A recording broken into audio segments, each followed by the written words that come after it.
Welcome to the Four Rooms podcast, where we explore the four rooms of entrepreneurship: health, wealth, scale, and relationships. Each episode is dedicated to opening new doors and uncovering insights that empower you to design your entrepreneurial journey to be both lucrative and fulfilling. And now, your hosts, Amber Spears and Brett Kaufman. Welcome to the Four Rooms podcast. I'm here with Jim House of the Book Carver. Jim is probably one of my favorite people in general, not just a member of Four Rooms, but I hope that from this conversation, people get a sense of who you are.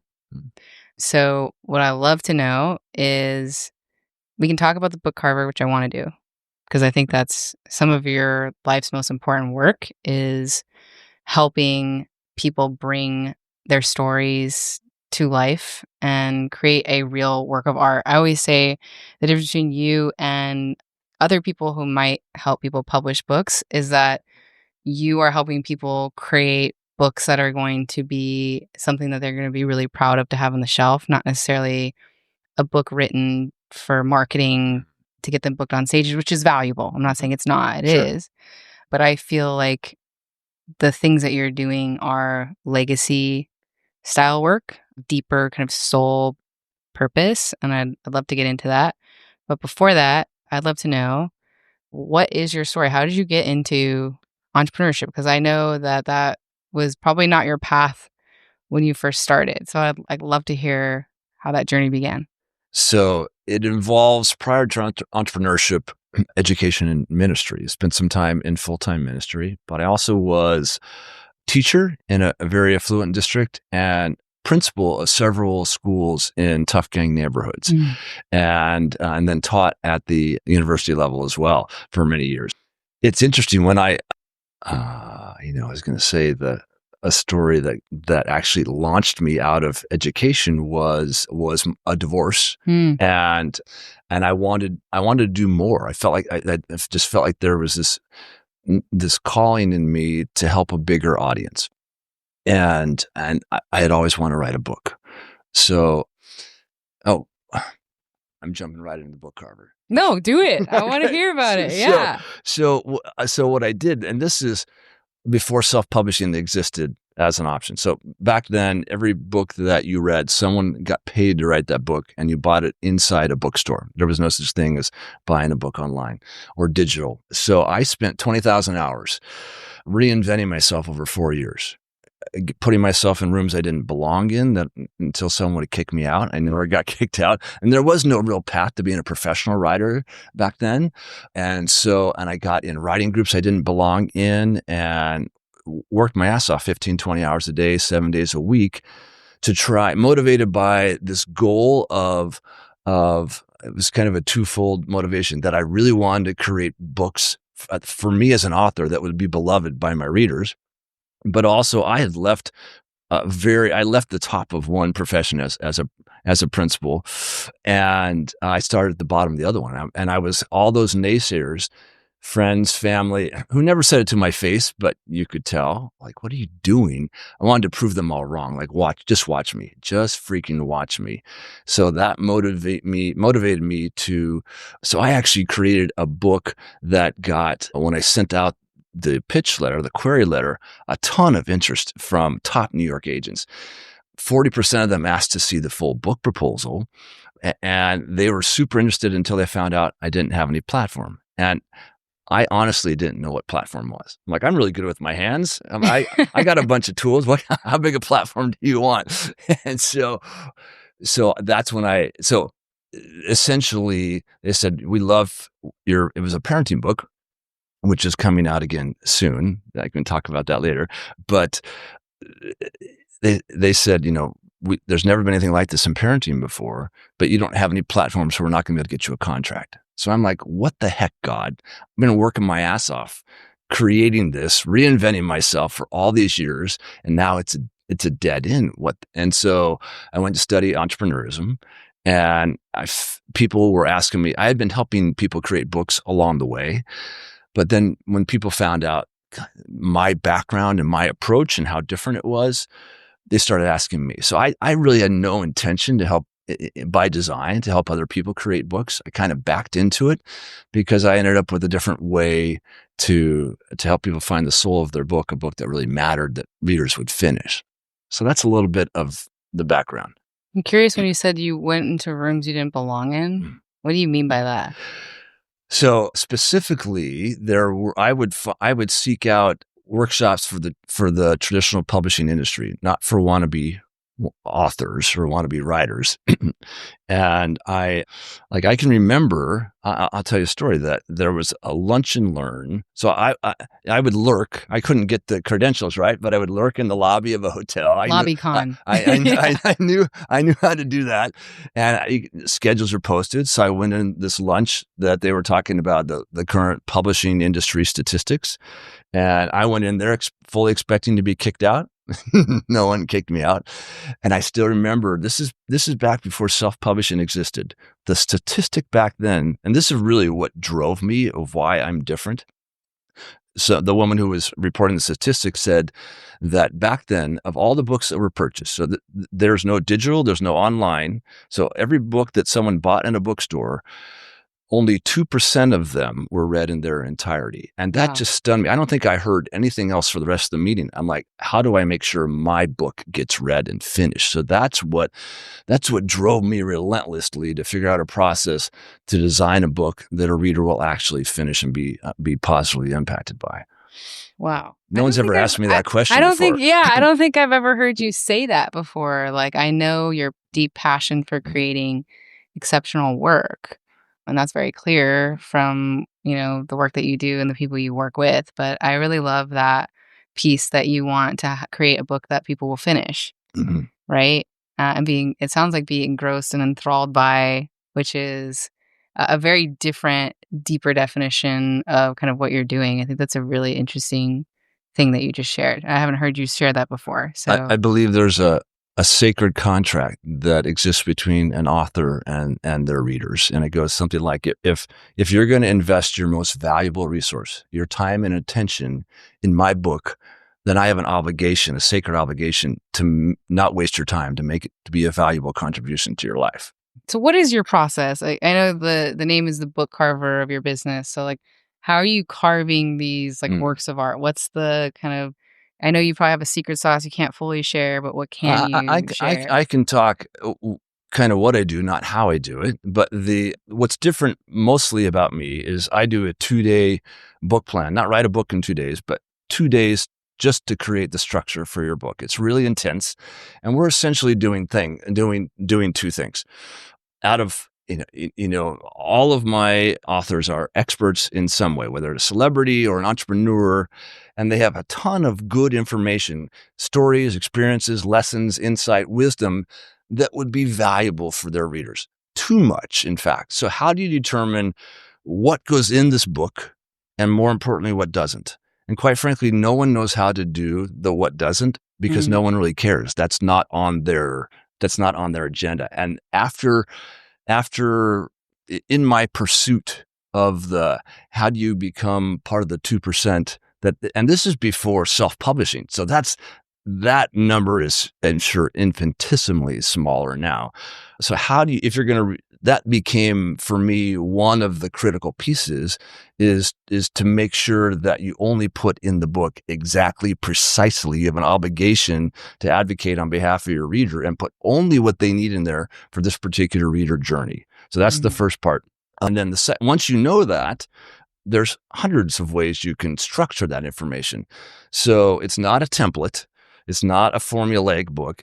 Given this person and their readers and this body of work or body of knowledge and stories, what's the best way, because there's always a better way, to structure this information in such a way that the reader will actually finish it and be positively impacted so that they can actually, it's all prescriptive nonfiction of some kind. So they can consume and assimilate and apply those outcomes in their own life. That's the goal. So those are the two things that my process, and then we end up at the end of those 2 days with essentially a table of contents, depending on the person in the book.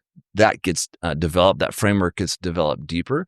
So whether my team is going to finish the book with them or they're going to do it on their own, now they have the entire roadmap. There's no more question what goes in. So now they can sit down and the writing becomes much, much easier. If you're looking to get even more from the Four Rooms podcast, you don't want to miss our exclusive newsletter. This is your personal invitation to join a community of like-minded entrepreneurs who are all about balancing health, wealth, scale, and relationships. Each week, we're going to bring you additional insights, tips, early announcements, and other information that we just can't fit into this podcast episode. Plus, it's a great way to keep the conversation going and ensure you never miss a beat in your entrepreneurial journey. It's easy to subscribe. Just visit fourroomsmastermind.com, scroll to the bottom of the page, and enter your email. That's fourroomsmastermind.com, and just enter your email. We promise to keep things light, keep your inbox interesting, informative, and fun. Join the Four Rooms community today, and let's grow together. It's awesome. Okay. So who are your favorite people you've helped write books? Like, what are your favorite stories, or who are they? Like, what are some that stick out in your mind? Like, I'm curious. I love this work because I'll say a little bit about my process too. Here's a pink elephant in the self-publishing room, is that not everybody who starts to write a book finishes. My percentage, there are still some of my people who don't finish the book. But what's different about me is those that don't finish, they love the process. It's often transformative for them. And when they see me, they're apologizing for not finishing it. So part of what I'm doing in the beginning is I have a very unique way that I've created. This is kind of a big part of my secret sauce is to work on them. So we have to work on them before we can write the best book. And that's probably all I should say about that. Anyone who does high-level coaching or is kind of in the trenches with their clients in the way that you are and the way that I am would hear that and know that that's the truth. That is absolutely the truth. That's really good insight. I love that. So it makes me feel even more like what you're doing as a book carver is you're really creating a work of art. It's very unique to them. Absolutely. And I'm kind of influenced by, not kind of, majorly influenced. The reason it's called the Book Carver, can I share that? Yeah, please. So I love fine art. I love beauty in all forms. And I plan my Europe trips around often visits to art galleries. And two in particular really moved me, Michelangelo and Rembrandt. And Michelangelo, there's a story about him where this little girl asked him one day, how did you know how to carve that angel out of that block of marble? And he said, well, I actually didn't carve the angel. I just carved away everything that wasn't the angel. So that's where the Book Carver comes from. Rembrandt, in a supportive role to this process, back in that day, the famous painters often they kept the lights on, so to speak, the roof over their head by painting portraits of their patrons, and they would always aggrandize them, make them look prettier, put them in finer clothes. It was a picture of better than who they were. Their version of filters. 100%. Their version of filters. Exactly. That's awesome. Yeah. So Rembrandt, on the other hand, painted their soul. He saw what he saw in them, what they didn't even see in themselves. Sometimes it wasn't flattering, but it was always compelling. And that's part of, I'm helping people find the soul of their book so that and often giving them permission to write the courageous book. And that can be a courageous business book. That can be a courageous something personal, but that's what the process engenders as well. That's so cool, Jim. I always think about you when someone wants to write a book, because I always, like, for me, the tell is like, is this something that you're going to do to drive business for yourself, or is this something that you're doing because you really want to be seen and you have something that if you delivered it, you'd be incredibly proud, even if no one read it. And like, I think you're the type of person, and you are the person that I turn to if they have something that's like this deep desire in their soul and this legacy imprint artwork that they want to deliver. And I just think that that's a very unique thing in the business world today, because I think there's a lot of people that can help you make a book that's going to be like a lead gen magnet, or, something that you can use to drum up business or drum up attention. But it's very clear just from this conversation how much passion you have for something that is more refined and more elevated, more taste. You're like a tastemaker too in all of this. And it's really interesting. It's interesting to connect the dots, like going backwards of you being an educator and then going into and learning about the traditional publishing world and now into this, like all those dots connect for you to create the types of books that you help your clients create. It's interesting. So interesting. And I did mention ministry, and I worked in youth ministry for lots of years at church, and then ran a nonprofit that put on giant youth events, arena-based youth events. And what I think I do a fairly good job of storytelling, especially when I can prepare it. And I'll tell you, when you have a room full of teenagers and they only come back next week because they want to, and they only bring their friends because they want them to experience this too, you get really good at storytelling. Yeah. So that was a part of my time in the cockpit as well that served us in terms of connecting the dots. How long were you in ministry for? So professional ministry, about 5 years. Okay. That's so cool. And what is your new parenting book about? I'm curious. Can you talk about it? Yeah, 100%. Okay. And I'm super excited about this. I'll share why this is coming about. I actually wrote it, did a giant launch, and hired my first business coach years ago. And he said, Jim, you raise test scores in really tough schools. Congratulations. That's amazing. That's not going to help you a bit in business. Why not? Well, in terms of... You can move people. You can motivate learning them. The structures of the mechanics, the behind the scenes of a business, right? So he said, which one are you making more money on? Which one are you more, I was making money. I had clients coming to me on the book side. The parenting piece was just emerging. So unpublished that basically. But now I was at a 4 rooms event, and one of the speakers, I won't say a name, a COO of a very big company, we were talking after one of the workshops here in this same event in Pasadena. And he said, hey, would you mind sending me your book? And I said, sure. So I had a copy. It's been unpublished for years. But I sent it to him, and he emailed me, or he texted me and said, I thought he was going to read it. His wife and her mother read it. And she said, before this book was finished, it had already made a profound impact on our kids and our family. This book has been a godsend. Wow. So that just lit the fire under my butt to like, okay, there's people I can help to get this out there sooner. So I'm working right now on developing the program. The main goal is to help high achieving parents better connect with their kids. And I believe that it's not a full parenting program. You can just add this to whatever you need to have something, but you can add this as another layer to what you're already doing. I'm kind of the gateway drug to good parenting. So like, I believe if I can help you get a two-way connection with your child, everything else is figure outable. So that's so funny, because you said at the beginning that you got into like books because you wanted to influence and help more people. You're right there. Like you're doing that now. Like, what a journey though, because you spent all this time helping other people with their books. And now you're launching this baby that you got into this in the first place to do. Well, like a full circle moment, dude. Totally. That's so cool. Absolutely. Yeah. But all in divine time, I'd have to believe that whatever changes you're making to the book now, if you're making any, are coming from just a depth of wisdom and experience that you probably didn't have when you first have started it. There are some. It's more about how I'm repositioning it. It's a really good question.